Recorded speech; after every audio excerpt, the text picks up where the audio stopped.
actually think Mark understated the challenge of doing the cost-benefit analysis. I remember when I was still part of the Basel Committee when these studies were being done, and even when you can measure, let's say, the direct sort of cost to comply, what you're seeing there is the commercial cost, sort of the private cost to comply with a regulation. And on the better days, the appreciation on the cost-benefit analysis is one of the social cost versus social benefit, right, where I think the measurement error, not measurement, the measurement uncertainty is even greater. I know that I had a renewed appreciation of the challenge that the environmental economists went through, because I, at a time when I was in a position to largely be arguing for policies that were promoting financial stability, I would much rather have been if it was just a debate on the side of the debate that said the immediate cost to economic growth outweighed the benefits of financial stability, because it's easier to observe, it's easier to project the immediate cost than the uncertain and hopefully unlikely benefit of promoting financial stability. So I think that as we think about how to understand better the costs and benefits of, it's not as simple as just saying, well, we need to do better cost-benefit studies, but really to, if we can, deepen almost at a tactical level, what are the impacts of what's happening, and then make what is admittedly a judgment, a shared judgment, of whether those are the right outcomes to, a few of you have heard me use the phrase, the intended outcomes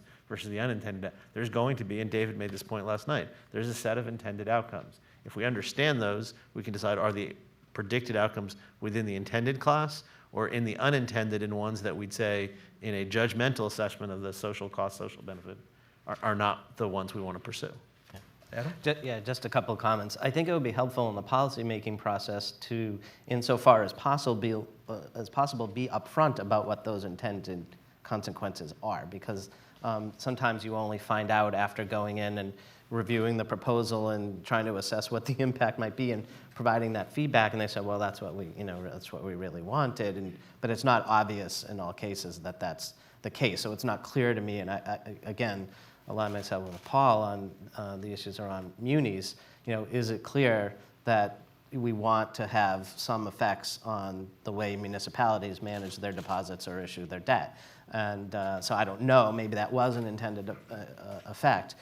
The other thing, in fairness to the supervisory community, it's very hard to know up front what the response function of the banks will actually be. And so that's a very difficult position for them to be in. And it's the sequencing of the process that makes it so hard. The supervisors come up with a proposal, they issue it, we get it, we try to analyze it, we talk to our business folks and finance and risk folks and try to assess what the impacts might be, and then we project back to the supervisors what those impacts could be. But we haven't yet taken the actions, that we haven't really thought through alternatives, et cetera. So we don't know whether there'll be alternative providers in the marketplace such that there will be a net zero effect on municipal issuers. So that's all very hard to do. And Mark, you struck a chord with me earlier when you said we have to be thinking going forward in a way that lets us evaluate what the impacts are and make adjustments as necessary if we don't get it right up front. That we want to believe as bankers that is really an evergreen process and is easy to do. But I think some of the comments Paul made and some of the observations I've shared with you, it's hard once the policy gets fixed to change it sometimes. And so I think loosening up the reins on that might make it easier for us to adjust if we can't readily predict up front what all the impacts would be.